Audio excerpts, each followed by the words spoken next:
Buenas tardes. Bueno, pues hoy terminamos lo que sería el libro de teorías de la plusvalía con los apéndices que se resumirían como el ingreso y sus fuentes y la economía vulgar. Realmente, bueno, pues son temas que se tratan aquí prioritariamente. Ahora bien, estos apéndices que recogen muchas veces las mismas ideas, bueno, pues resultan a veces un tanto repetitivos y en ellos la idea más recurrente o en la que más incisión se hace tal vez sea la del capital dinerario o capital con interés o, bueno, la figura esta del interés, ¿no? La categoría que representa el interés en la economía capitalista. Entonces, nos dice Marx que el interés es la mayor expresión del fetichismo de la mercancía, un puro fetichismo, donde el valor y el dinero han quedado completamente cosificados en una realidad que parece independiente del conjunto del modelo de producción.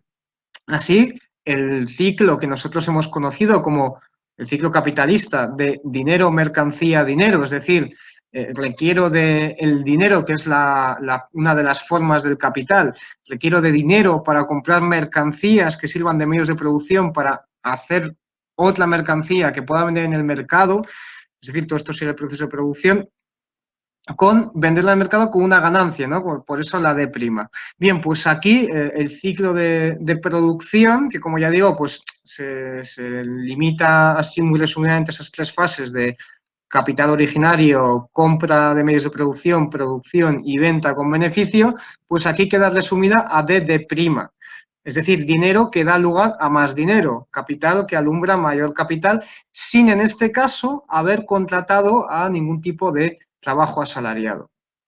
Entonces, esto representa una pura fantasía, puesto que el valor sabemos que proviene del trabajo y en concreto la plusvalía proviene del trabajo impagado. Entonces, ¿cómo puede ser que aquí veamos una ganancia, sabiendo de nuevo que la ganancia es una forma es la forma de existencia de la plusvalía, es decir, es idéntica a la plusvalía?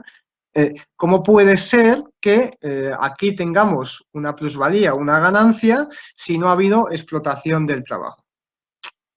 Bien, entonces el fenómeno aquí es que este capital, como capital dinerario, se presenta como un capital que puede crear de forma independiente de la producción valor.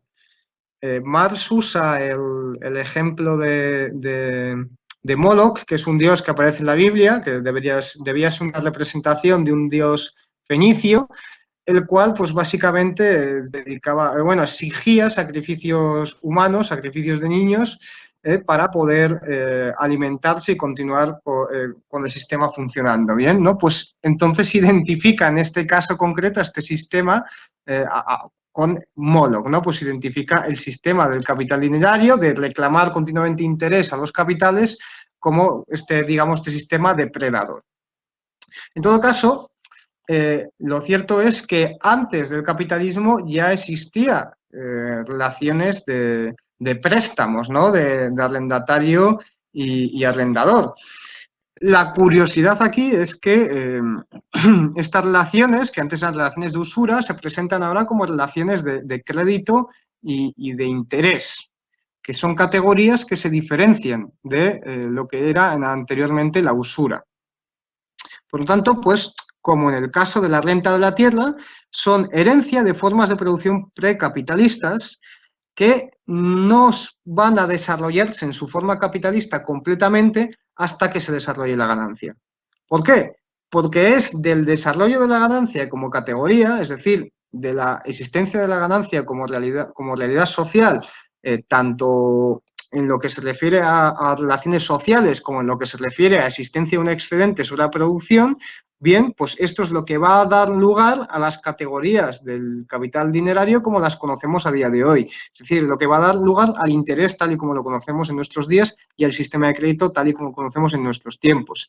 Si no hay ganancia, no puede haber interés, porque el interés, al igual que la renta, se derivan de la ganancia, se derivan de la plusvalía y solo existen en tanto en cuanto ha habido una apropiación de trabajo ajeno en la producción. Por lo tanto, y a pesar de esa aparente independencia a la hora de crear valor del capital dinerario con respecto a producción, si analizamos más fino, veremos que esa no es la realidad, sino que por el contrario, lo que hace el capital dinerario y el papel que juega este interés es un papel, digamos, de apoyo al capital concebido como un capital global y no como meramente capitales individuales o capitales enfrentados entre sí e irreconciliables. Entonces tenemos que, bueno, el interés es un caso muy similar al de la renta de la tierra. Como ya hemos dicho, pues se ubica en formas de producción precapitalistas, pero a diferencia de el terrateniente y la renta, el banquero, ¿no? El prestamista y el interés, pues no se sustentan, digamos, sobre una especie de monopolio sobre un recurso natural, sobre un elemento que no es reproducible. La tierra no puede producirse en una fábrica, la tierra necesariamente está limitada por su existencia física. En cambio, el dinero, pues bueno, sí es cierto que está limitada la existencia de metales preciosos y en tanto en cuanto se concibe el dinero como mercancía, pues está limitado, pero claro, en la medida en que aparecen otros métodos financieros de apoyo, ¿no? Como es la existencia de símbolos de valor o el desarrollo de nuevos métodos pues, bancarios de transacciones y demás, pues permite lo que sería la creación de un sistema crediticio y que el dinero no aparezca como un elemento limitado o por lo menos que pueda ser limitado por un monopolio sobre su propiedad. Entonces, en resumen, como el dinero es de relativamente acceso fácil a la población, pues no puede establecerse que exista un monopolio del dinero. Otra diferencia que encontraríamos, por ejemplo, con la renta de la tierra es que aquí no existe renta diferencial en este caso. No existe, o sea, se asume que los tipos de interés pues, van a ser idénticos dentro de unos mismos mercados, ¿no? Que va a un tipo de interés medio.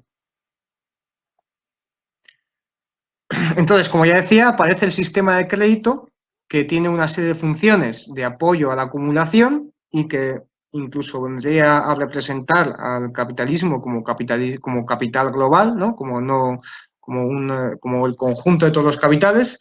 Y entonces tenemos aquí que el crédito también aparece, o el sistema de crédito aparece como una herramienta precisamente para limitar la posibilidad de monopolio del dinero que hubiera podido existir. Marx explica y hace explícito que la limitación del tipo de interés por parte del Estado es una política coactiva que ejerce parte de la burguesía contra esa parte de la burguesía dedicada al al interés, ¿no? Y al capital dinerario, ¿no? Pues a los banqueros y prestamistas y demás. Entonces, esta sería una política coactiva que puede aplicar el Estado, pero otra política que va a buscar el capitalista industrial y el conjunto de capitalistas industriales y comerciales va a ser la de crear un sistema crediticio que facilite precisamente esa financiación. Lo que se ha visto a lo largo no se me oye, perdona. Entonces, la regulación del tipo de interés por parte del Estado es una acción coactiva que emprende el Estado, que es representante de diferentes grupos de la clase dominante y de la sociedad, bueno, pues que puede llegar a emprender el Estado en defensa del capital industrial y del capital comercial en contra de lo que serían los intereses del capital dinerario, del capital dedicado al préstamo, ¿no? Al interés. Pero además existe la aparición del sistema de crédito como otra de esas medidas que emprende el propio capitalismo y en concreto el capitalista industrial como contrapeso al poder que podrían acumular pues, estos grupos dedicados al interés. El sistema de crédito ha ido cambiando mucho con los años y hemos visto, bueno, pues de todo, desde diferentes patrones monetarios a nivel internacional, como el patrón oro, etcétera, ¿no? Pues se ha plasmado en el mercado mundial de formas muy diversas y ya a nivel nacional, pero también internacional, se ha visto cómo las diferentes fuentes de financiación, de acceso al dinero, han, digamos, influido mucho en la formación de grupos sociales o en el hecho de que estos tengan más o menos poder de negociación, y entonces vemos cómo el dinero, lógicamente, tiene un papel fundamental en la sociedad capitalista y, por lo tanto, la posibilidad de tener acceso al mismo también representa una funcionalidad clave, ¿no?, en el proceso de acumulación capitalista. Como ya se señalaba anteriormente, el propio sistema de crédito tiene un papel muy importante en acelerar la acumulación, en tanto que permite adelantar el dinero necesario para emprender cierto tipo de actividades, como también permite acelerar la concentración, puesto que permite acumular a mayor velocidad, o, bueno, pues permite también liberarse hasta cierto punto de la necesidad de tener dinero metálico a veces, ¿no? En la medida en que puedes, pues, intercambiar deudas sin llegar a, digamos, intercambiar lo que sería el dinero mercancía. Por último, ver este conflicto que, como ya decía, las figuras que viven del interés, es decir, los grupos sociales que viven del interés, como cualquier otro grupo capitalista, se apropia o hace de los intereses de su actividad económica, hace que sean sus propios intereses, ¿no? Pues los bancarios son la personificación de el modo de producción capitalista en su funcionalidad específica del interés. Entonces, como se señalaba antes, estos grupos van a entrar en conflicto con otros grupos capitalistas, que es a quienes mayormente les prestan el capital, les dan crédito. Entonces, pareciera, y sobre todo en tanto que, como se señalaba antes, el ciclo queda reducido a D', pareciera que este grupo, cuya existencia se basa en el interés, pues no dependiese de la producción en ningún caso. Pero, como se señalaba antes, en tanto que el interés es una parte derivada de la ganancia, por supuesto que depende de la explotación del trabajo asalariado. ¿Cuál es el problema? Que de cara a la sociedad parece un conflicto entre capitalistas y no entre capital y trabajadores. Por lo tanto, el capital dinerario pareciera que no se enfrenta al trabajo. Bueno, realmente sí lo hace, pero lo hace en la medida en que forma parte de un capital general. En el caso particular, bueno, pues esto parece una lucha entre capitalistas. Entonces, algunos economistas, ¿no?, economistas vulgares mayormente, pues van a limitar sus críticas y sus ataques al interés. Ricardo en concreto, pues por ejemplo, proponía que se eliminase, no que se eliminase el interés, sino que este fuese, digamos, monopolio del Estado, que solo cobrase el Estado, de tal forma que este interés realmente luego, pues sus beneficios, ¿no?, con su forma de ingresos, pues se repartiese entre toda la sociedad. Entonces, un argumento político en contra de este capital dinerario podría limitarse a atacar solo a un segmento de la población capitalista, dejando el resto del sistema intacto, ¿no? Y de esto, pues conocemos varias propuestas. Efectivamente, ¿no? Señala que Joaquín dice el sistema de crédito como creación del capital industrial, es decir, que el sistema de crédito en origen o nace a consecuencia de que se va desarrollando un capitalismo industrial, un capital industrial, que no existe una subordinación del capital productivo al financiero.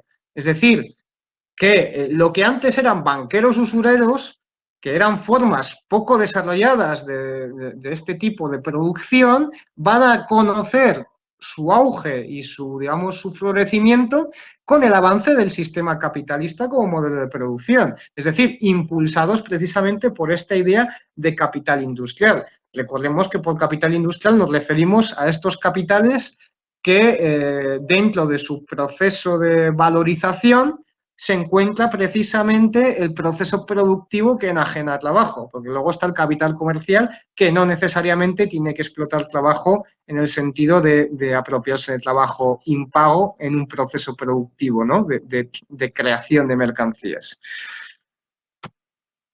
Pero bueno, continuando. Marx establece una diferenciación que es importante, bueno, y que viene ya establecida, ¿no? Y asumida en el propio concepto del interés. Y es el hecho de que existe una diferencia entre la propiedad y la posesión, o lo que sería la propiedad jurídica del capital y la propiedad económica del capital. Si yo pido un préstamo de 100.000 euros, esos 100.000 euros, hasta que tenga que devolverlos, pues está en mi haber, ¿no? Y yo soy libre de hacer con ellos lo que me plazca y puedo gastarlos de forma improductiva, lo cual no quitará que yo tenga que devolver ese préstamo, con lo cual estaríamos en este caso no en una forma de producción capitalista, sino más bien una forma de producción precapitalista asociada a la usura, en la cual pido un préstamo para gastos suntuarios que luego no voy a ser capaz de devolver y por lo tanto voy a entrar en una relación de dependencia con mi prestamista.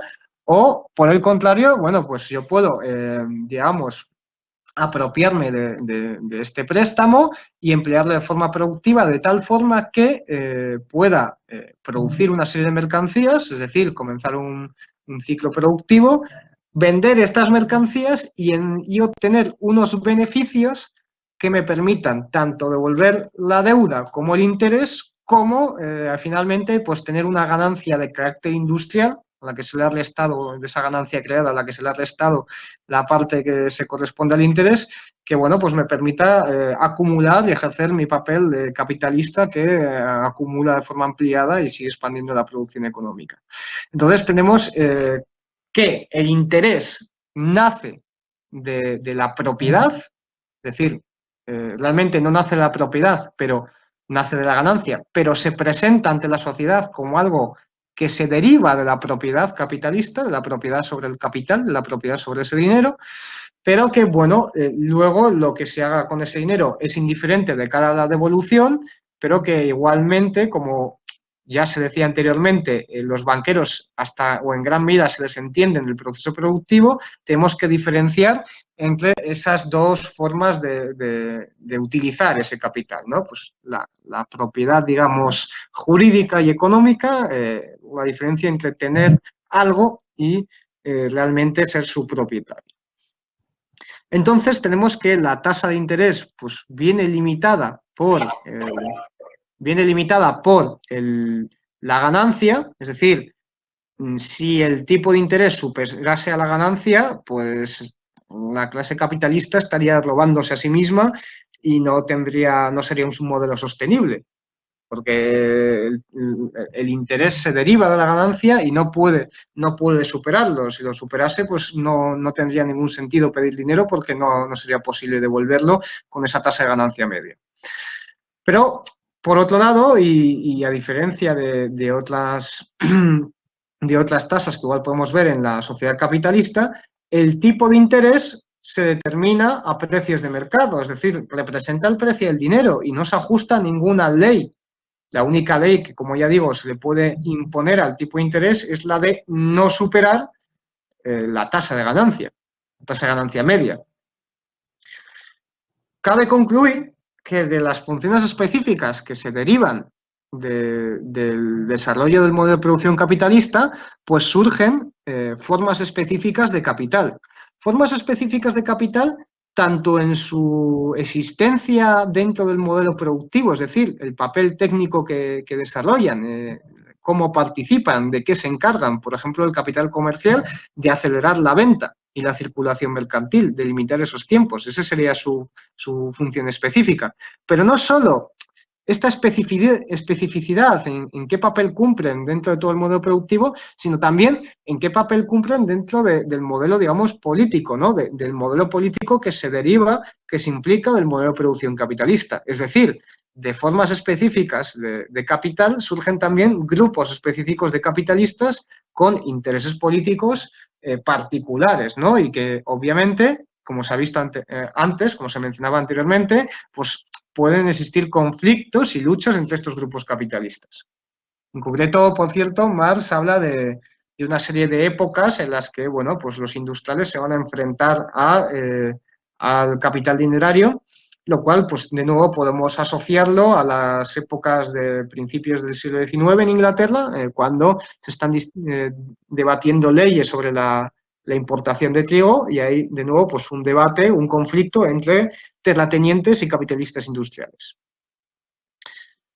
En todo caso, bueno, recoger otra idea que va a aparecer mucho en este texto antes de terminar, y es que a pesar de todas las especificidades, todos los capitalistas representan un mismo capital, porque el hecho de que aparezca esta división del trabajo entre los capitales solo se da en tanto que esa división del trabajo es funcional a un capital general, es decir, a la sociedad capitalista en su conjunto.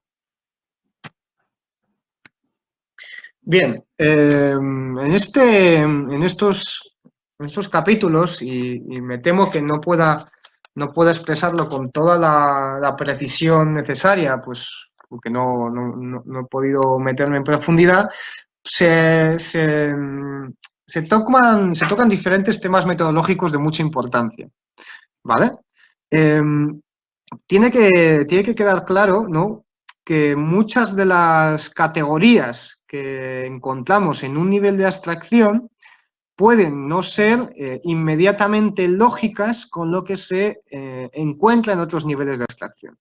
Es decir, que lo que explica y determina ciertos fenómenos del día a día puede que no se vea de forma clara y directa, sino que requiera una profundización importante, pues para poder entenderlo realmente.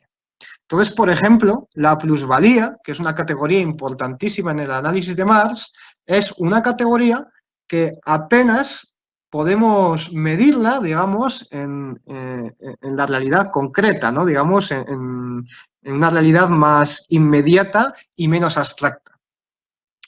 ¿Por qué? Bueno, pues porque, por ejemplo, la plusvalía queda oculta en la ganancia. La plusvalía se genera mediante la extracción de trabajo ajeno, trabajo que tiene que ser productivo. Sabemos que no todos los trabajos son productivos. Y luego tenemos que hay una igualación de las ganancias. Entonces tenemos que lo que es la plusvalía generada en una esfera de la producción no tiene en ningún caso que coincidir con las ganancias que genera que obtiene, mejor dicho, esa misma esfera de la producción. Los valores y los precios también son diferentes. Los valores determinan los precios y, sin embargo, los precios no coinciden con los valores. La ganancia media también es una ganancia que no coincide con las múltiples ganancias que existen. Hay capitalistas que tienen ganancias extraordinarias porque están empleando tecnologías superiores a la media de su grupo tecnológico. Hay otros que están obteniendo ganancias inferiores pues porque utilizan tecnologías inferiores también.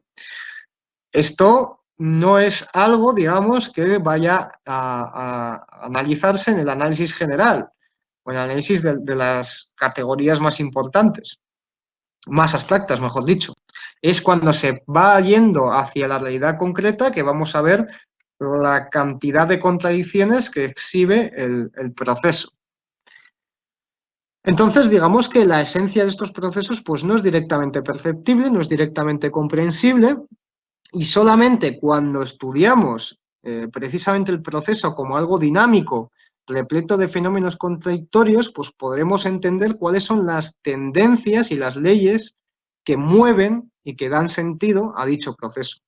Marx dice que todo se presenta invertido en este sistema, en el sistema capitalista.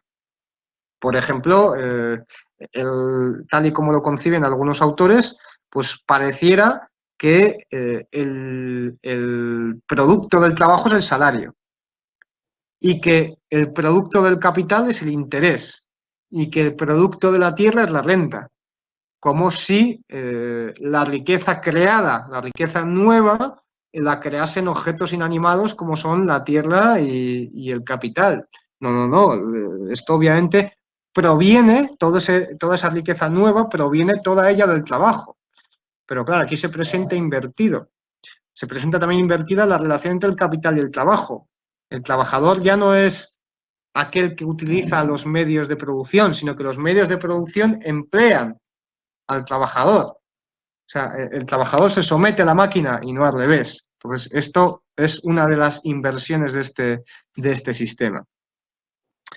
La ganancia, bueno, pues como ya se ha dicho antes, es la forma de realidad de la plusvalía, su forma real de existencia, la cual impacta en las mentes de los capitalistas. O sea, esto es importante porque estamos diciendo que lo más relevante en cierto nivel de abstracción es la plusvalía como categoría fundamental para explicar cómo se concibe la riqueza en esta sociedad y cómo se crea, pero se nos dice que la plusvalía como categoría tan importante tiene una forma real de existencia que es diferente. Y eso, insisto, que incluso aunque la ganancia es diferente a la plusvalía, la ganancia media también es diferente a las ganancias particulares. Es decir, que ni aun en este nivel de análisis de la ganancia estamos realmente explicando todo, digamos, estamos bajando a la realidad concreta más absoluta. O sea, que todavía no estamos ni ahí realmente. Sea como fuere, lo importante de esto es que digamos que sin dejar de ser real la plusvalía, es decir, la plusvalía es una realidad, esta realidad tiene una forma que también es real de existir, y por existir se refiere, digamos, a los casos más concretos, que difiere, ¿no? Que difiere en cierto modo. Esto yo lo vinculo pues con una lectura que se mencionaba que es útil para entender estos apéndices, que es dialéctica del ideal de Ilienkov, ¿no? Y se presenta esa idea de que, bueno, pues el idealismo no se limita, digamos, a fenómenos que suceden en la mente de los sujetos, es decir, lógicamente, que existan conciencias capaces de interpretar la realidad es fundamental para que existan ideas, pero que el idealismo o ciertas ideas, como puede ser, bueno, o ciertas ideas en general, bueno, pues tienen una presencia más allá de la conciencia de los sujetos, en tanto que, bueno, pues son fenómenos que afectan a la realidad y que en este caso, como quería explicitar, bueno, pues impactan en las mentes de los capitalistas. La ganancia como una representación ideológica de lo que es la extracción de trabajo ajeno, de la plusvalía, tiene, en esa forma particular de existencia, tiene un impacto importante en las motivaciones de los capitalistas, siendo la ganancia realmente, bueno, pues un fenómeno propio de lo que es lo ideal, ¿no? Del idealismo. Si bien es cierto que lógicamente existe y se da, bueno, pues porque existe una extracción de trabajo en la realidad, etcétera. Hay una bella frase aquí de Marx, ¿no? En la que va, digamos, dando ejemplos de esta relación entre capital y ganancia, por ejemplo, y nos dice: el capital es la sustancia y la ganancia el accidente. Es decir, el capital, que es el conjunto de elementos necesarios para el proceso de producción capitalista, es decir, el capital puede estar en forma mercantil, en forma de medios de producción, en forma dineraria, puede estar en muchas formas y al mismo tiempo, pero el caso es que el capital es contingente, sería, digamos, necesario, y todo el proceso capitalista, que se incluye en el mismo concepto de capital, bueno, pues digamos que es lo que genera el accidente, que es la ganancia. Está claro, ¿no? Digamos que no podemos hablar de ganancia sin el propio proceso capitalista. Entonces, aunque la ganancia es tan fundamental y moldea las mentes de los capitalistas, de los propietarios, solo existe ganancia porque inicialmente se desató este proceso, que es el proceso capitalista de producción.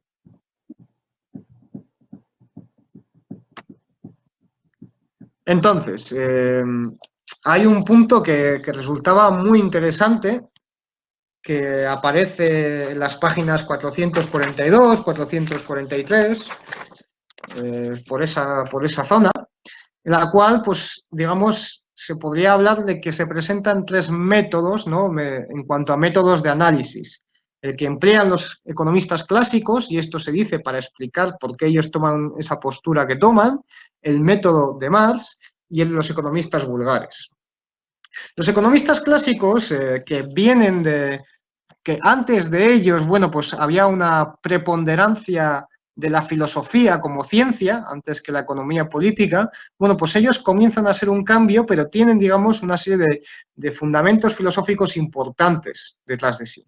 Entonces, estos autores lo que van a buscar va a ser la unidad interior entre los fenómenos que van observando. Entonces, se van a dedicar al análisis de los fenómenos buscando, digamos, esta unidad interior que lo que presupone es hacer una gran abstracción, ¿no? Abstraer los fenómenos hasta entender su realidad. El problema que estos autores van a tener es que, como toman estos fenómenos como fenómenos eternos y no observan algunas de sus contradicciones, bueno, pues van a caer en incoherencias y, como ya digo, contradicciones en su análisis teórico. Pero al menos van a tener esta pretensión científica de buscar la realidad detrás de los fenómenos, ¿no? Digamos, de buscar la sustancia detrás de los accidentes, ¿no? Recuperando la cita anterior. Por otro lado, y como respuesta, más que como respuesta, después de y gracias a los análisis de los economistas clásicos, tenemos a la aproximación metodológica que va a caracterizar a los economistas vulgares. Estos pues toman los fenómenos como la misma realidad, los toman como expresiones directas de la realidad, en el sentido de que no hay que, buscar mayor complicación y complejidad al modelo, sino que la misma realidad, pues toda esa multiplicidad de fenómenos diferentes. Es cierto, en cierta medida, que todo fenómeno es idéntico a la realidad en cierta medida, es decir, que cualquier cosa que suceda, pues es en gran medida una representación de las leyes de esa realidad y por lo tanto de la realidad misma. Es decir, por muy contradictorios que sean dos fenómenos, ambos vienen a ser representaciones o reflejos, por muy invertidos que estén, de una realidad que subyace a ambos dos y que les da sentido. Vale, esto es así, pero tampoco quiere decir que tal y como se presenten sea una explicación satisfactoria y suficiente de la realidad, porque como ya digo, se presentan muchas veces de forma contradictoria. La solución que los economistas vulgares van a encontrar a esta pobreza analítica es la de, digamos, directamente eliminar mediante fraseología las contradicciones de sus propios sistemas. Esto es muy lógico en tanto que ya directamente consideran que estas expresiones de la esencia, pues las consideran como eternas, consideran el capitalismo como un modo de producción eterno. Por último, estaría el método que realmente que aplica Marx, ¿no? Que sería un método que gana sobre la ventaja de los autores clásicos en tanto que este método reconoce o se dedica al estudio del origen, de dónde vienen estas categorías y las ubican históricamente. Es decir, no solamente se dedican a descifrar aquello que se halla detrás de la expresión fenomenológica de la realidad, que es muy contradictoria y complicada de analizar, sino que además Marx es consciente de que todos los procesos pues, tienen un origen, tienen una gradualidad de desarrollo inicial y una gradualidad de desarrollo, digamos, ulterior y finalmente destrucción, ¿no? Abolición de ese proceso. Entonces, bueno, pues él le va a tomar con mucha seriedad, digamos, la necesidad de hacer el análisis histórico. Y, insisto, el análisis histórico que es muy importante porque permite, digamos, en gran medida, esclarecer qué fue antes, el huevo o la gallina. Es decir, cuando encontramos fenómenos que muchas veces, y como se veía ya antes, pues parece ser que un fenómeno presupone ya anteriormente, se presupone a sí mismo, bueno, pues tenemos que ver por qué, digamos, que el capital, que ya presupone la existencia de dinero, del trabajo como una mercancía, de mercados, etcétera, bueno, pues como el capital se presupone a sí mismo, pero si empezamos a hacer un desarrollo, un análisis histórico más profundo, no más detallado, pues vamos viendo que sí, que efectivamente en el modelo explicativo el capital se presupone a sí mismo, pero que el capital tiene una aparición histórica muy particular. Es decir, que antes de haber un capital hubo una formación de mercados, hubo una acumulación originaria, hubo una desposesión de los campesinos, de sus derechos y sus deberes para que aparecieran como mercancía en los diferentes mercados y por lo tanto hubo, digamos, un proceso gradual, histórico, de cambio de un modelo a otro. Y esto es precisamente lo que va a suceder en la economía, porque realmente el análisis de los economistas clásicos, que ya venía, como venía diciendo, influenciado, ¿no?, pues por escuelas previas, pues va a ser un análisis que va a alcanzar sus cuotas máximas de desarrollo, pues con Smith, Ricardo y poco más, va a empezar a decaer, a declinar y va a dar lugar a dos respuestas diferentes, a una economía política crítica, que sería la de Marx, y a una economía vulgar que, bueno, pues va a afrontar la realidad de forma muy diferente a lo que sería cómo lo hacían los economistas clásicos. Claro, que estos economistas vulgares no hubieran podido aparecer, como tampoco hubiera aparecido Marx, sin un previo desarrollo de la ciencia económica, es decir, sin un previo desarrollo de los clásicos. No sé si alguien quería decir algo antes, pero si quiere intervenir, que lo haga ahora.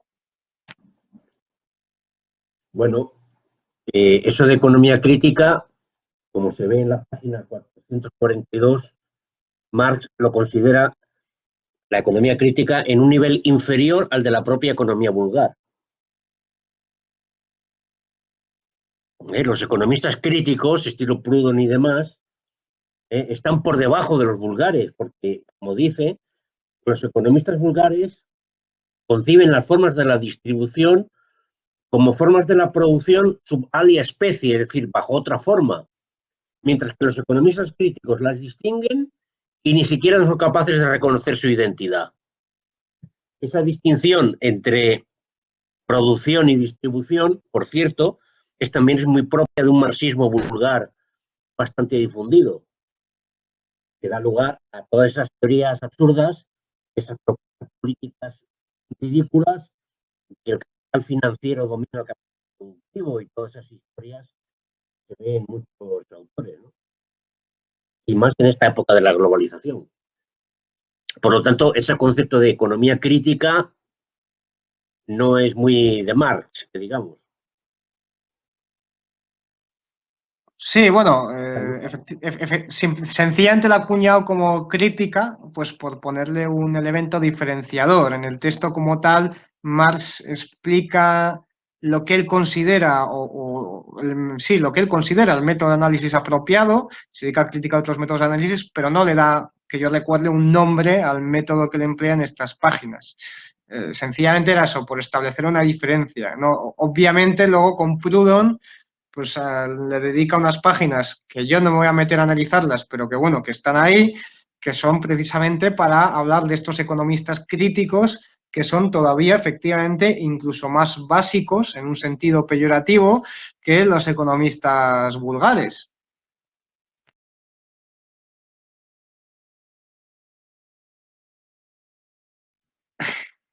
Bueno, gracias por la aclaración, porque obviamente pues podía confundirse de otra manera y continúo. Bueno, pues lo que decía, ¿no?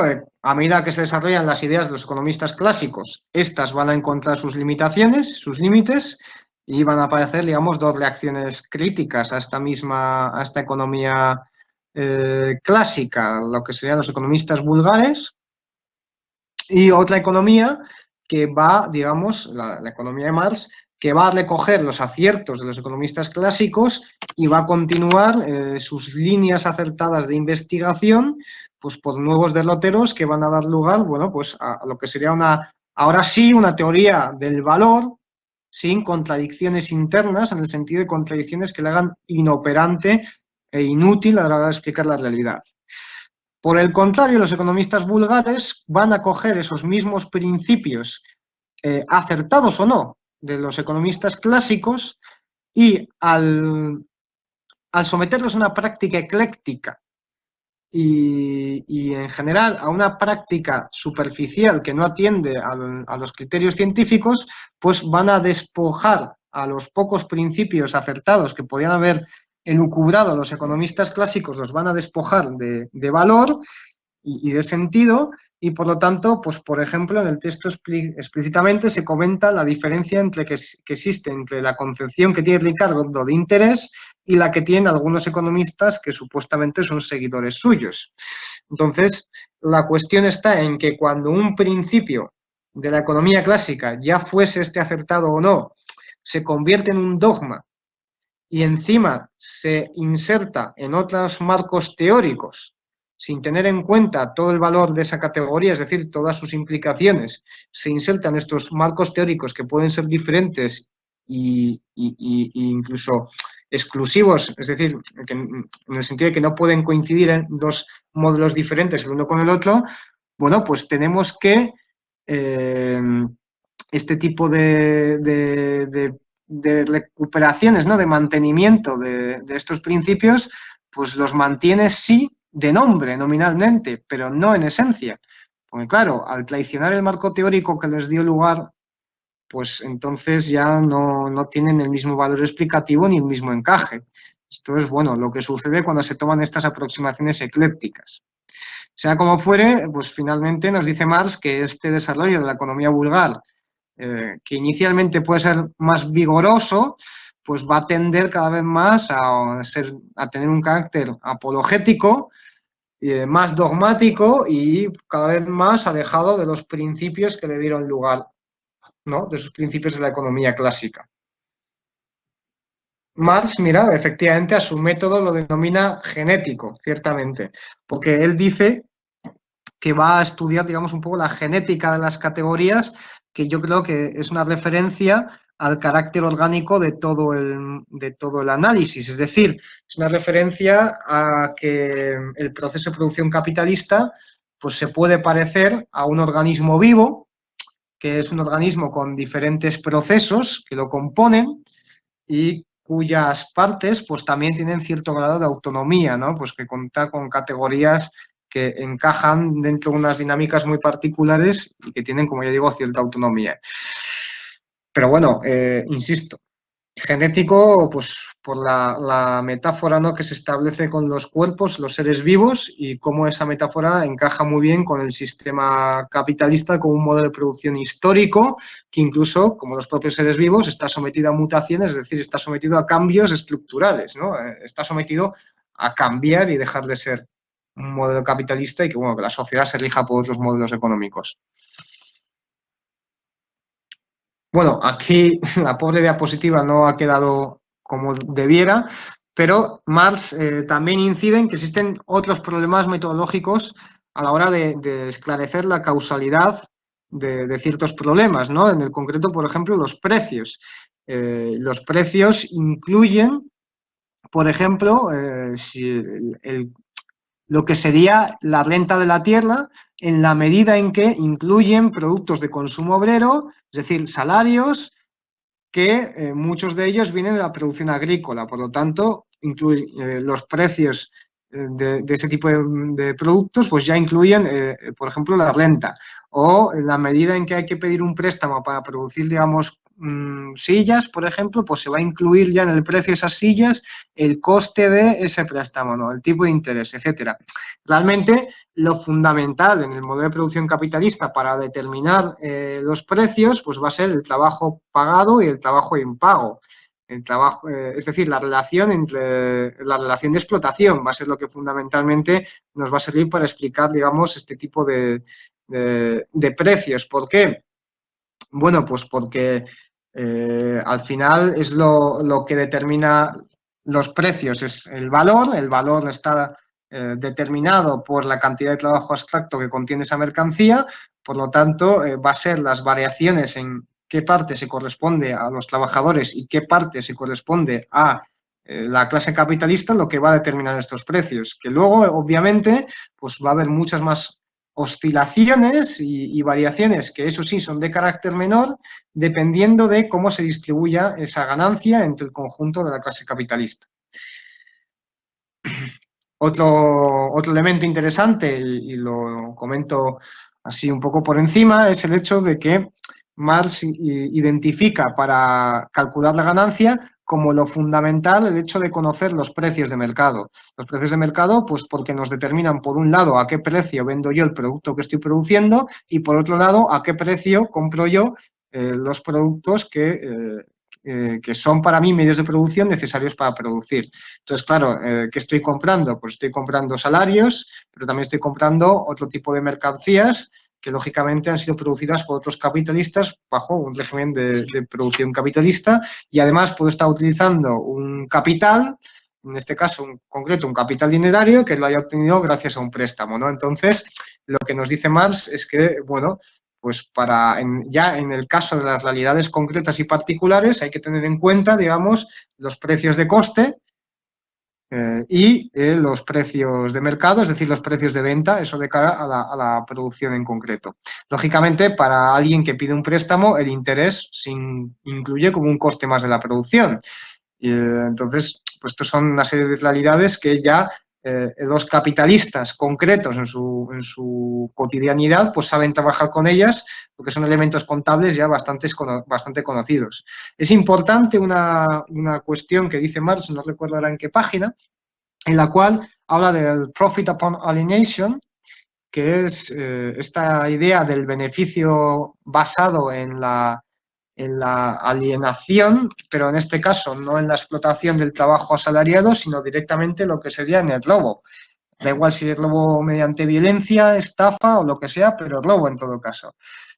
Nos dice que este es el método habitual previo al capitalismo, es decir, que es una forma clásica de enriquecerse precapitalista, pero además resulta interesante porque nos dice que, claro, que en la realidad concreta, como los capitalistas pues pueden jugar con los precios y como los precios en el corto plazo pueden oscilar bastante en relación a los valores que los determinan, bueno, pues existen márgenes amplios de obtener ingresos o ingresos extraordinarios que no se explican directamente por la explotación del trabajo, sino que se explican en principio o a priori por este profit upon alienation, pues por este fraude, por este robo. En realidad, lógicamente, se explican por el trabajo asalariado, porque toda riqueza nueva, ¿no? Toda riqueza nueva se genera gracias al trabajo. Entonces, bueno, pues todo ingreso que provenga de no trabajar es un ingreso que proviene de trabajo ajeno, por lo tanto es un ingreso que proviene del trabajo, en el capitalismo al menos, del trabajo asalariado. Pero bueno, nos dice Marx esto de que realmente hay ganancias que se explican, al menos en el corto plazo, ¿no? De forma directa o inmediata, por este fraude, este profit upon alienation, y que esto es algo que realmente no corresponde al análisis que él está haciendo.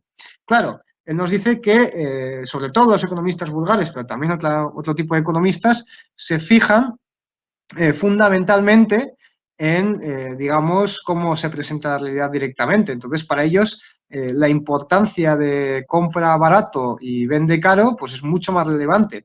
En cambio, para Marx se reconoce que esto puede existir, que lógicamente va a existir esta dinámica de compra barato, vende caro, pero que en otros niveles de abstracción pues no va a afectar a sus categorías y a las realidades que él ha explicado.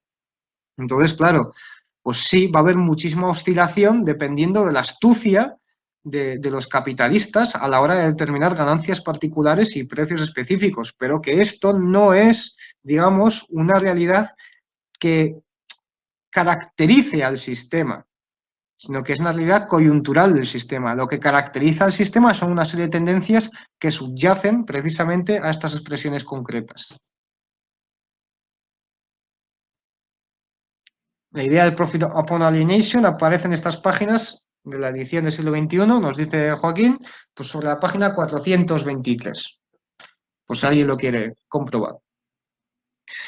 Bien, voy a concluir con la economía vulgar. La economía vulgar, que ya he hecho mención a la misma y que aquí tiene pues bastante espacio, vendría a ser esta serie de economistas que no han sabido comprender los avances, vamos a decir, científicos que pueden adelantar algunos de los economistas clásicos y que dedican básicamente a presentar las relaciones de producción capitalistas como algo eterno y armónico, es decir, como algo que no debería o no tiene por qué generar problemas sociales y contradicciones, y que cuando lo hace es pues por unas circunstancias coyunturales, por mala gestión o lo que fuere. Entonces, mientras que los economistas clásicos, dada su aproximación metodológica particular, dividían, digamos, el precio en lo que sería trabajo, ganancia y renta, en la economía vulgar la división va a ser de un carácter muy diferente. Y lo que va a ser dividido va a ser el producto total y lo que sería los grupos sociales. Entonces, se va a caer en la trinidad de tierra como equiparación a renta, capital equiparable a interés y trabajo equiparable a salario. Bien, lo más racional parecería que el trabajo crea el salario,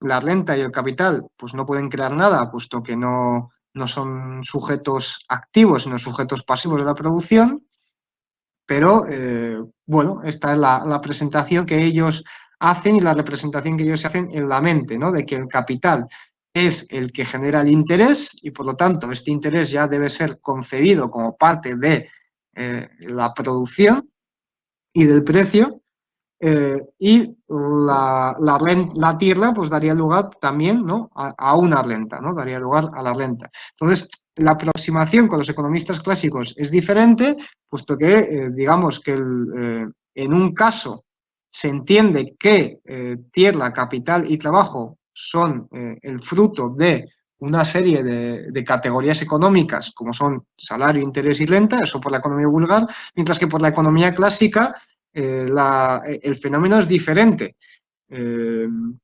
Lo que se divide son las partes del precio, que componen las diferentes partes del precio, pero los propios economistas clásicos se ascriben a la teoría del valor y son conscientes de que toda la riqueza creada pues, va a provenir, ¿no? de el trabajo no pagado.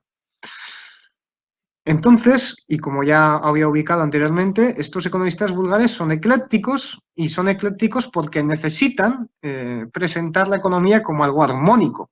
Si la economía se presenta como algo armónico, la propia economía capitalista no es el problema son sujetos que no están actuando bajo el orden legal o están actuando de forma egoísta o lo que sea, pero no es un problema sistémico, no es un problema de ese modelo de sociedad, en todo caso es un problema particular de políticas, de partidos, de sujetos específicos. Esta es una forma de, digamos, hacer apología del sistema y librarle de ciertos debates y perspectivas que pondrían en duda la conveniencia de mantener un modelo de producción capitalista. Entonces, bueno, pues el problema de estos economistas, y como decía anteriormente, es que al tratar de armonizar caen en cierto eclecticismo, de tal forma que son meros apologistas del capitalismo, y aunque empleen categorías o teorías que tenían cierta validez o cierto poder explicativo, pues las van a despojar de este poder explicativo y de su sentido original al crear, digamos, esta sopa de ideas y de propuestas económicas.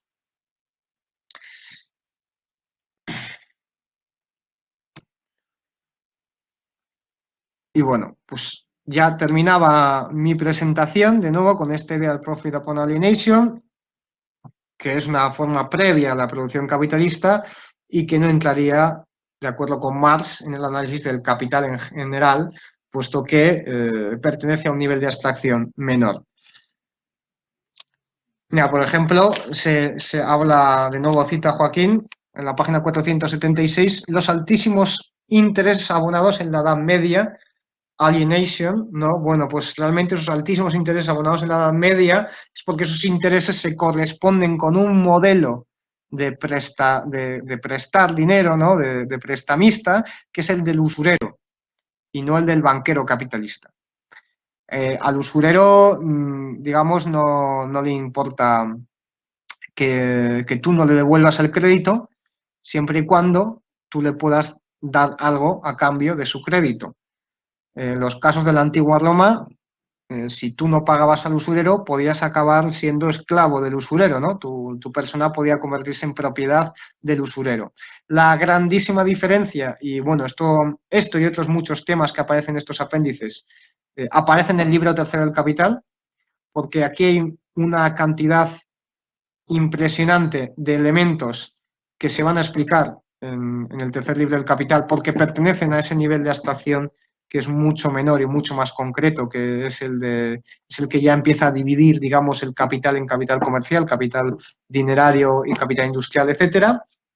Y bueno, pues en este capítulo van a aparecer muchos más temas de esta línea. Y bueno, pues obviamente el capital dinerario, el money capital, como aparece en inglés en la versión en castellano en muchas ocasiones, es, como ya digo, un capital que preexistía antes, pero que solamente en el capitalismo va a actuar como capital dinerario.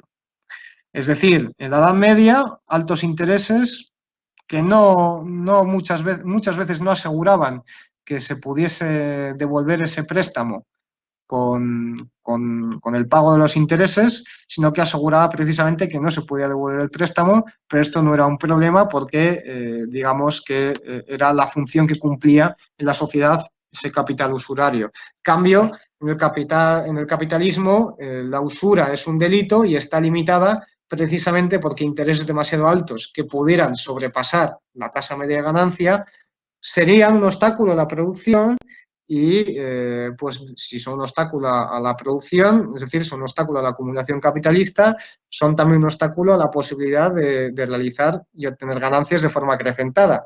Así que, lógicamente, el modelo se va a anteponer a esto. Insisto, reconozco, ¿no?, que hay muchos elementos que no he tocado. Hay, por cierto, muchos elementos, como decía, del libro tercero del Capital, por ejemplo, el precio de producción, que aparece aquí explicado, que creo que no sería necesario incidir aquí, puesto que no he observado que sea diferente a las explicaciones dadas en el tercer libro del Capital. También hay elementos como el salario de superintendencia, ¿no?, el salario industrial, este concepto que convierte, digamos, la ganancia industrial en una especie de salario del trabajo industrial, lo cual sabemos que no es exacto, no es exactamente cierto, que cuando se trata de cooperativas o de otros tipos de propiedad, los salarios de superintendencia, los salarios de supervisión, pues son mucho menores que lo que serían las ganancias personales del capitalista. Y bueno, se menciona como apologéticamente, de nuevo, se defiende esta idea del salario industrial como el capitalista industrial, una persona que tiene un papel positivo en la sociedad y que en ningún caso podemos ascribir, digamos, al capitalista industrial con los males del capitalismo y con sus crisis, sus contradicciones. No, el modelo nos lo presentaría como digamos, alguien bueno y positivo. Bueno, pues sabemos que esto no es así, es mucho más complicado y que sería ingenuo, digamos, limitar todos los males de la sociedad a los terratenientes o a los banqueros o a grupos específicos de la sociedad. No, esto no se trata meramente de que, por ejemplo, haya un problema con los capitalistas que contaminan o que los tipos de interés sean demasiado altos para incentivar la creación de puestos de trabajo. No, hay una serie de dinámicas que son propias del sistema que no coinciden, digamos, con los intereses de la sociedad en cuanto a progreso social. Bueno, lo dicho, aquí, digamos, yo termino la exposición. Me temo que en la misma no he recogido nada, porque no he tenido la capacidad, en este caso, de explicar el último capítulo, las últimas 10 páginas, que son específicamente aquellos que se refieren a datos históricos sobre el interés y la superioridad de Lutero sobre Proudhon. No he inventado nada de eso. El caso de Proudhon solo lo he referido por encima, pero cabe decir que precisamente Marx le considera peor que un economista vulgar, le considera entre los economistas vulgares, pero incluso más básico. Y bueno, pues la hizo una crítica del parecida a la ya expresada, en la cual, bueno, pues Proudhon finalmente se representa a sí mismo como un personaje que defiende la vuelta atrás, ¿no? Defiende la pequeña producción y la producción campesina, que es incapaz de diferenciar dinero y capital, por ejemplo, y es incapaz de ver claramente las diferentes categorías. Y para él el problema del interés es que el interés, por ejemplo, el interés no es la compra de dinero, sino es la presta de dinero. Si ese dinero se vendiese y el precio fuese el interés, pues Proudhon no tendría en principio ningún problema. Hasta aquí, como ya digo, la exposición. Si hay algo que no ha quedado claro, que falte o que queréis debatir a pesar de que haya sido explicado, pues nada, para eso está. Bueno, de la sección final, decir que Marx lo que hace es presentar una gran parte de un escrito de Lutero que escribió para que los párrocos hablaran contra la usura. Un texto que le parece muy pintoresco. Dice, todo esto es extraordinariamente pintoresco, pero dice también, y capta de un modo muy certero, de una parte, el carácter de la usura de los viejos tiempos y de otra, el del capital en general. Porque, como dices, como has dicho muy bien, Marx lo que muestra y lo afirma es que Lutero tiene una interpretación más histórica y, por tanto, más realista que la de Proudhon sobre lo que es el interés y su vinculación con la producción. Y otro aspecto que es interesante es que hay una página en la 472 en la que hace una breve descripción de cómo va evolucionando el concepto de la usura pues en el mundo antiguo, en la Edad Media cristiana, donde todavía era pecado, en la Edad Moderna con Lutero, donde se mantiene todavía viva la versión católica, y dice, Holanda, primera apología de la usura.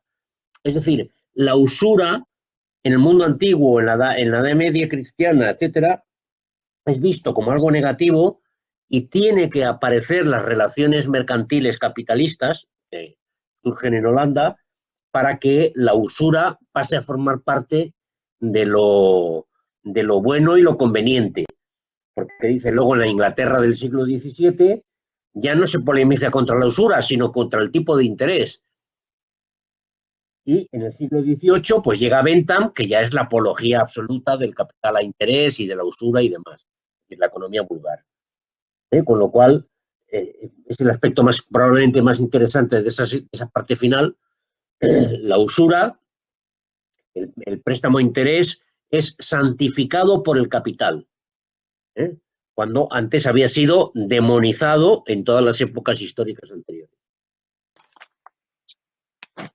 Lo cierto, y por hablar un poco de... O sea, es muy bien, gracias por exponer esto, puesto que yo no he podido exponerlo. Lo cierto es que este capítulo pues resultaba, por un lado, reiterativo, en el sentido de que se recogen ideas que nosotros ya hemos trabajado en muchos otros sitios, en teorías de la plusvalía, pero también en el libro tercero del Capital.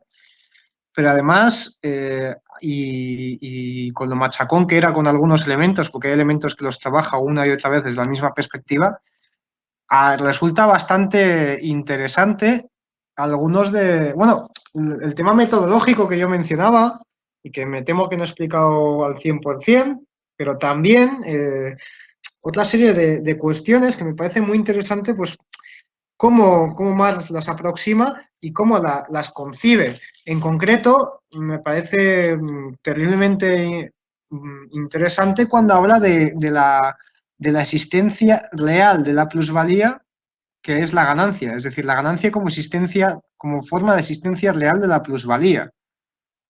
La ganancia media como la forma en que verdaderamente existe una realidad tan importante que es la plusvalía. Es decir, la plusvalía es algo real, es algo que existe realmente, pero no es algo que se observe de forma inmediata en la realidad.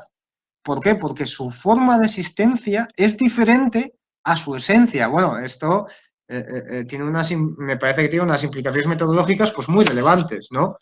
Y luego, pues como ya decía, leyendo el texto de Ilienkov, igual no he conseguido ver todas las interconexiones porque ni tan siquiera he podido terminarme este texto de dialéctica de lo ideal, pero resultaba muy, muy interesante cómo, por un lado, se había vulgarizado los planteos filosóficos por parte de algunos compañeros soviéticos de Ilienkov, que habían caído, digamos, en lo que sería un positivismo vulgar.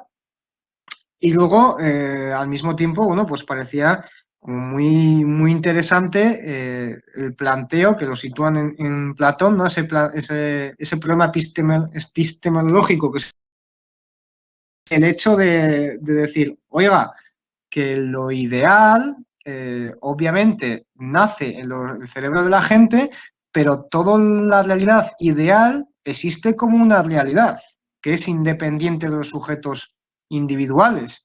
Entonces, esto en el capitalismo lo que significa es que existen muchas categorías que son de carácter subjetivo en el sentido de que pertenecen a conciencias, pero también son de carácter objetivo. Es decir, yo creo que aquí se presenta, bueno, que en el texto Ilenco se presenta y que tal vez también en el de Marx, el concepto de la objetividad como algo que es externo a los sujetos, pero que no tiene que ser material estrictamente. O dicho de otra forma, que hay muchas ideas que se comparten por muchos sujetos y precisamente porque muchos sujetos las comparten y actúan en base a ellas, son objetivas. Y entonces eso sería un poco la existencia de fenómenos puramente ideales, porque son puramente propios de la forma en que se concibe el mundo, pero que al mismo tiempo, bueno, pues tienen esa existencia tan particular. No sé si esto aclara algo del capítulo, de lo que hemos hablado, pero bueno, espero que a alguien le pueda llegar a servir. Estas casi divagaciones. Yo creo que este apéndice hay que leerlo dos veces. Una vez hay que leerlo como economista, básicamente, que es como la lectura que hemos hecho, y otra hay que hacer una lectura metodológica. Porque es cierto que en mi opinión, en este apéndice, donde Marx expone la forma más depurada de expresión abstracta del capital, que es el capital a interés, utiliza con una cierta insistencia categorías de su método genético o dialéctico, como lo queramos llamar. Por ejemplo, a la hora de expresar la confusión que tienen, dicen los economistas, y no solo los economistas, sino el vulgo en general, que dicen que en la página 451, que los precios de las mercancías determinan el salario, el interés, la ganancia y la renta, y a la inversa, los precios del trabajo, del interés y de la ganancia y de la renta determinan los precios de la mercancía, es esa interpretación circular que es bastante frecuente cuando se intenta explicar el paro, por ejemplo, porque la economía no crece. Pero claro, no crece porque no aumenta el volumen de trabajo, con lo cual no crece la economía. Ese argumento circular, él termina diciendo que esto lo que expresa es la realidad de que el hecho de que las leyes generales, en este caso la ley del valor, se realizan contradictoriamente en el plano del movimiento real y en el de los fenómenos. Una cosa es la concreción del valor en el capital y otra cosa es el movimiento de ese capital y cómo aparentemente del capital surge el valor y no el valor como expresión del capital. Pero necesariamente, como es realmente el capital la expresión del valor, hay que decir que existe de producción, solo se habla de precios de mercado, etc. Bueno, también anteriormente, por cierto, en esta página hay un error. A mitad de página se abre un paréntesis que dice, si por ejemplo baja el tipo de interés y las relaciones del mercado imponen la reducción de las mercancías a su precio de costo, dice, no. En el alemán, en la edición original pone por debajo del precio de costo. Las relaciones de mercado imponen la reducción de las mercancías por debajo de sus precios de costo. También anteriormente, en la página el 449, nos dice que cada una de las premisas del proceso social de producción es al mismo tiempo un resultado. Y cada uno de sus resultados aparece a la par como premisa. Todas las relaciones de producción dentro de las cuales se mueve el proceso son, por consiguiente, tanto sus productos como sus condiciones. Todas las relaciones de producción capitalistas son producto del proceso capitalista, pero son es decir, el capital es genéticamente anterior al propio capital, pero es el producto de la relación capitalista. Bueno, esto son expresiones de todo, que digo, la única vez que le da una denominación es cuando le llama el método genético de interpretación de los fenómenos, que está a lo largo de todo el apéndice, aparece de forma reiterada. Esa expresión, digamos, de la dinámica del capital o la interpretación de la dinámica del capital a partir del método, bueno, genético o marxista, como lo queramos llamar. Sí, por ejemplo, hay dos elementos muy relevantes, creo yo, en los aspectos metodológicos aquí explicados. Uno en el que los clásicos y Marx más o menos coinciden, que es como sabemos, y como dice Marx, que todo está invertido, todo se presenta de forma invertida, hay que buscar, digamos, esa unidad interior que buscaban los clásicos. Por lo tanto, hay que pasar de lo que se observa en la realidad a análisis más abstractos para buscar, digamos, esa interconexión interna. Pero es que además Marx, en esta problemática de que fue primero el huevo o la gallina, ¿no? De la causa y el efecto y de determinar cuál tiene mayor peso, etcétera, añade, ¿no? ese análisis que dice genético, orgánico, que tiene en cuenta esa historicidad, que yo creo que es lo que le da gran calidad a todo el análisis, y es el hecho de cómo, en primer lugar, se caracterizan bien las categorías. También se puede hacer un análisis histórico apropiado y ver, digamos, cuál es la lógica, ¿no? ¿Qué vino primero o qué tiene mayor o menor peso? Luego, por cierto, y cambiando un poco de tema, porque aquí hay habla bastante de la gradualidad y de los cambios, y había un punto en el que no lo he entendido yo del todo bien, porque no sé si se refiere al socialismo o a qué se refiere. Voy a ver si lo encuentro. Pero el caso es que está hablando de las crisis, bueno, no está hablando de las crisis, pero menciona las crisis, y viene a decir algo así como que este fenómeno, ¿no? Este problema, bueno, el capitalismo, mejor dicho, este proceso, o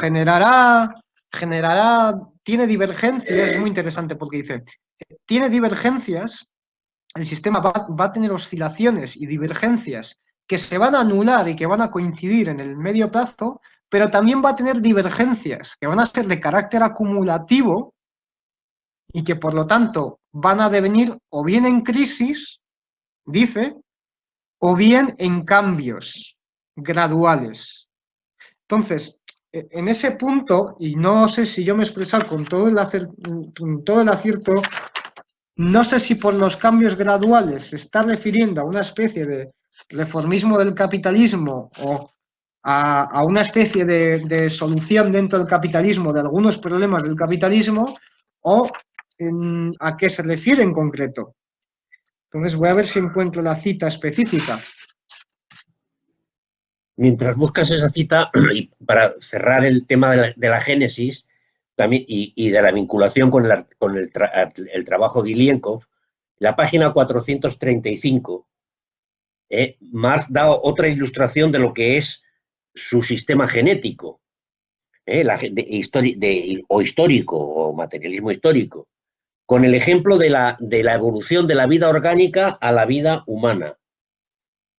Dice, en relación con este símil es equivalente al del el capital como premisa y el capital como resultado. Dice, del mismo modo que la existencia del hombre, podemos decir la existencia del capital, es el resultado de un temprano proceso que en su tiempo recorrió la vida orgánica. Solo al llegar a cierto punto se convierte en hombre. Al llegar a cierto punto aparece el capital. Al llegar a cierto punto, la vida orgánica, aparece el hombre. Pero a partir del momento en que éste existe, y considerado como premisa constante de la historia humana. No puede haber historia humana si no hay hombre, pero, por tanto, es premisa, pero a partir de ese momento es también, al mismo tiempo, producto y resultado constante de la historia humana, de ella, y solo en cuanto su producto y resultado es su premisa, y solo en cuanto su producto y su resultado es su premisa. Es decir, que frente a una interpretación evolutiva positivista, el hombre aparece en un proceso de evolución y pumba, y a partir de ahí comienza la historia humana. Ojo, es más complicado que todo eso. Porque solo puede ser solo puede existir cuando existe.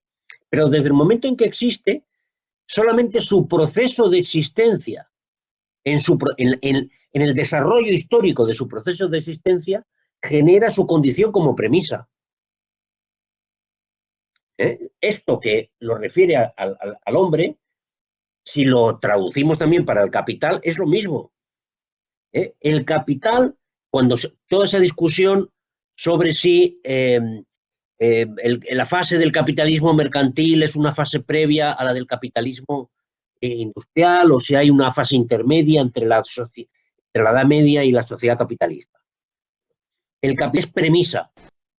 Tiene que existir la forma capital y la sustancia del capital para que exista el capitalismo, el capital como tal, y se puede extender. Pero en el proceso de su evolución, su propia evolución se convierte en su premisa. El trabajo asalariado es la condición de existencia del capital, a pesar de que el capital exista antes que el trabajo asalariado o la generalización del trabajo asalariado. Por lo tanto, creo que desde el punto de vista metodológico el apéndice este merece un repaso. Me recuerda esto que señalas que es muy interesante, que tendría que enseñarlo yo también, me recuerda un debate que teníamos recientemente, y era sobre el Estado desarrollista. El Estado desarrollista, bueno, es esta idea de esos países que están en vías de desarrollo y tiene un Estado que, bueno, pues tiene un tipo de Estado que les va a servir para suplir esta brecha que tienen con los países desarrollados, ¿no? Entonces, claro, el Estado desarrollista, antes de aparecer un Estado desarrollista ya como realidad concreta institucional, existe el Estado. Es decir, al Estado desarrollista le preexiste el Estado. Y el Estado desarrollista existe en tanto que va a dar desarrollo, digamos, a esa sociedad, en cierta medida. No va a conseguir que se logre cierto grado de desarrollo. Entonces, pareciera tautológico, pareciera, ¿no?, que el propio Estado desarrollista tuviese como premisa el desarrollo. Claro, bueno, pues es que lo que hay, o lo que interesa en este análisis, y lo mismo en lo que estamos hablando, no es si el dinero es premisa del capital, sino precisamente cuáles son las condiciones históricas que hacen que un Estado se transforme en Estado desarrollista o que una serie de mercados y medios de pago y formas de producir se vayan transformando gradualmente en relaciones de producción capitalistas. Es decir, lo que nos interesaría son las fuerzas que dan lugar a esos resultados, que pueden ser resultados que son deseables, como el Estado desarrollista, o resultados que más que deseables son parte de lo que se considera un progreso histórico del ser humano, ¿no?, como el capitalismo, como etapa de modelo de producir. Entonces, digamos, esta idea de que lo que realmente resulta de mayor interés es precisamente, ¿no?, ubicar qué son las razones o las fuerzas que llevan este proceso y que te dan lugar a estas categorías que, como ya digo, necesariamente, pues antes de desarrollarse completamente, y esto más lo incide mucho en el capital, pues son categorías que han tenido un desarrollo previo, una existencia previa sin desarrollarse completamente. La cita que yo mentaba la he encontrado en la página 458 y dice así: ahora bien, las divergencias se manifiestan en parte en oscilaciones superficiales que se nivelan a corto plazo y, en parte, en una acumulación gradual de divergencias que o bien conducen a una crisis, a una reducción violenta y ostensible a las anteriores relaciones, o bien se reconocen e imponen como un cambio en las condiciones de una manera muy paulatina. Vale, ahora me queda completamente claro, porque dice, o estas divergencias o conducen a una crisis, a lo cual le sigue una coma que dice, explicando, entiendo yo, lo que se concibe aquí como crisis, a una reducción violenta y ostensible a las relaciones, a las anteriores relaciones, es decir, lo que serían las fuerzas contrarrestantes de la tendencia creciente de ganancia, de vamos a recuperar la tasa de acumulación mejorando las condiciones de explotación, por tanto se recula en cierta medida a relaciones previas, o lo que yo entiendo, que me parece aquí lo interesante, o bien como alternativa a la crisis, se reconocen e imponen como un cambio en las condiciones de una manera muy paulatina. Se reconocen e imponen las divergencias acumuladas. Entonces, con este concepto de cambio en las condiciones de manera muy paulatina, no sé yo si se está refiriendo a que el socialismo-comunismo como modelo de producción es algo que requiere un tiempo largo y un cambio largo, bueno, relativamente largo de una serie de procesos, ¿no? De procesos graduales de cambio. Entonces, entiendo yo que va por ahí y que incide en esta idea que creo que ya hemos observado anteriormente. Insisto, página 458 está en el segundo párrafo, a la mitad del mismo, algo antes. Hombre, saca una conclusión muy fuerte, ¿no? Se te escuchaba bajito, Joaquín, no te he entendido. No te oigo, si estás hablando no te oigo nada. No estoy hablando. Estoy leyendo la Ah, página. Ahora bien, me parece, la conclusión que sacas no lo veo yo tan claro en la cita. no, y yo inicialmente tampoco. De hecho, me quedaba pendiente leer la misma cita en inglés, a ver si cambiaba algo. Pero, pero vamos, dice, y ahora que lo vuelvo a leer, sí me parece más claro, ¿no? Y dice, las divergencias, las que se acumulan, o bien conducen a una crisis, o bien se reconocen e imponen como un cambio en las condiciones de manera muy paulatina. Ese cambio en las condiciones, entiendo yo, en las condiciones de producción, ¿a qué clase de cambio se refiere? Si no. Pero lo que estoy diciendo es que la crisis es el momento en que se pone de manifiesto la contradicción, la, la crisis pone fin a la apariencia de sustantividad de los diferentes elementos en que constantemente se descompone el proceso de producción.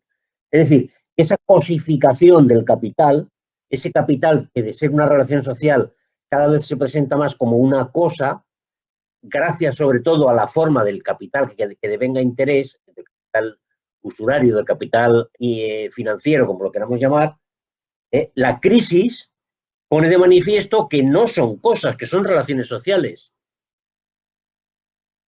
No, yo no, de ahí no deduzco que haya un cambio en el modo de producción.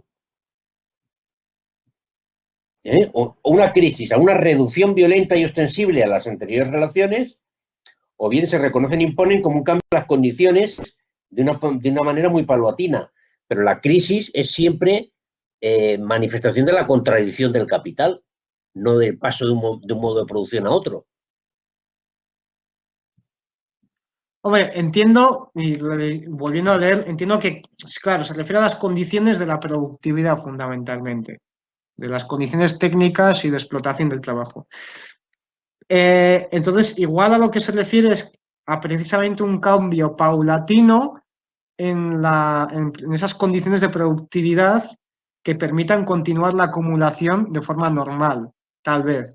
Yo lo había leído como o lo uno o lo otro, es decir, o se cae una crisis o se cae la necesidad de organizar la acumulación de forma diferente, cambiando las condiciones precisamente, ¿no?, de la productividad y de la producción, es de lo que habla. Y claro, entendía eso como que podía ser una referencia a un modelo de producción diferente. Si se refiere al modelo de producción capitalista, claro, entiendo que se refiere a cambiar las condiciones de la productividad y la producción en concreto. O sea, a un cambio en la tasa en el ratio de la composición orgánica del capital, en la tasa de explotación, etcétera. Pues bueno, yo creo que hasta aquí lo que podemos debatir. Y nada, como dices tú, pues seguramente este sea un capítulo que hay que leer 2 veces. Desde luego una lectura es como economista y luego otra lectura ya es más metodológica, más filosófica. Igual no todo el texto requiere de lo mismo, pero hay apartados específicos, pues que sí, que específicamente son muy interesantes y que yo creo que incluso hay quien se los debería revisar. Pero bueno, nada, eso es todo.